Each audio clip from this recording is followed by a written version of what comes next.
మరొక బ్రేకింగ్ చూస్తున్నాం. బాపట్ల జిల్లా చీరాల మున్సిపల్ కౌన్సిల్ సమావేశం రసాభసాగా మారింది. ఇక అజెండాలో 29వ వార్డులో డ్రైనేజీ నిర్మాణ అంశం పొందుపరచడంపై వైసీపీ, టీడీపీ కౌన్సిలర్ల మధ్య వాగ్వివాదం చోటు చేసుకుంది. 10 అడుగుల రోడ్డు వేయమంటే 13 అడుగులు వేసి ఇప్పుడు అక్కడ డ్రైనేజీకి స్థలం లేకుండానే డ్రైనేజీ నిర్మించాలని అజెండాలో ఎలా పొందుపరచారని వైసీపీ కౌన్సిలర్ అనిల్ ప్రశ్నించారు. తనతో సంప్రదించకుండా తన వార్డులో నిర్మాణాలు చేపట్టడంపై వైసీపీ కౌన్సిలర్ అనిల్ ఆగ్రహం వ్యక్తం చేశారు. ఇక దీంతో కౌన్సిల్ సమావేశం రసాబసాగా మారింది. మరి మీరు కూడా టెక్నికల్ ఆలోచించి అంశాన్ని పెట్టాలి. 29వ వార్డు కౌన్సిలర్ గారు ఆ వార్డులో అతనికి డిస్టర్బెన్స్ వచ్చింది కాబట్టి ఏమంటున్నాడు, ఆర్గ్యుమెంట్ తర్వాత లాస్ట్ లో జనాభా దృష్ట్యా, ట్రాఫిక్ దృష్ట్యా ఇవి ప్రాబ్లం ఉంటుందని దృష్టి పెట్టుకుంటారు. ప్లస్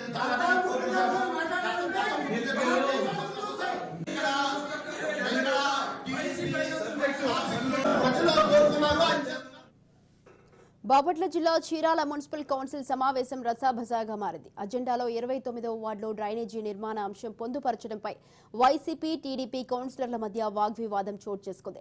10 అడుగుల రోడ్డు వేయమంటే 13 అడుగులు వేసి ఇప్పుడు అక్కడ డ్రైనేజీకి స్థలం లేకుండానే డ్రైనేజీ నిర్మించాలని అజెండాలో ఎలా పొందుపరిచారని వైసీపీ కౌన్సిలర్ అనిల్ ప్రశ్నించారు.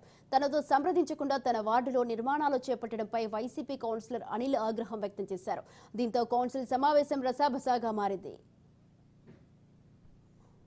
మరి 13 అడుగులు రోడ్డు ఉన్నప్పుడు 6 అడుగులలో రైలు కట్టలేం కాబట్టి మరి మీరు కూడా టెక్నికల్ ఆలోచించి అంశాన్ని పెట్టాలి.